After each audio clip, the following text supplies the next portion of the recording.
Hi! அனைவருக்கும் வணக்கம். Today lunch என்னன்னு பார்த்தீங்கன்னா, காராமணி வந்து சுண்டல் பண்ணியிருந்தேன். சிகப்பு காராமணி. நெக்ஸ்ட்டு காலிஃப்ளவர் பொரியல், முருங்கைக்கீரை பொரியல், ஒயிட் ரைஸ், அப்புறம் ஆஸ் யூசுவல் ராகி கஞ்சி. இப்போ நான் முருங்கைக்கீரை பொரியல் எப்படி பண்ணுறதுன்னு சொல்லப் போறேன். முருங்கைக்கீரை பண்ணுறதுக்கு நம்ம தேவையான அளவு கீரைக்கு ஏத்த தண்ணி லைட்டா கொஞ்சோண்டு பாத்திரத்துல வச்சு, அதில் லைட்டா உப்பு, மிளகாத்தூள் கொஞ்சம் போட்டு கொதிக்க விடணும். அது பொங்கி வர சொல்ல நம்ம கீரைய வந்து நல்லா அலசி எடுத்து அதை வந்து அதில் போட்டுடணும். 3 ஆவி வர அளவுக்கு ஃபர்ஸ்ட்டு ஆவி வரும். அப்போ வந்து தட்டை எடுத்து நம்ம கிளறி விட்டுடணும். அதுக்கப்புறம் மூடி வச்சுட்டு திரும்ப 2வது தடவை ஆவி வரும் கொஞ்ச நேரத்தில். அந்த டைமுக்கு நல்லாவே கிளறி விட்டுடணும்.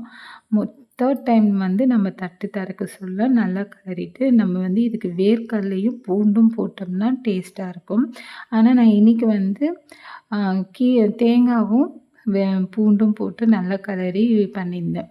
கூட இந்த வீடியோ ஃபினிஷ். உங்களை நெக்ஸ்ட் வீடியோவில் சந்திக்கிறேன். அது வரைக்கும் பை டாட்டா.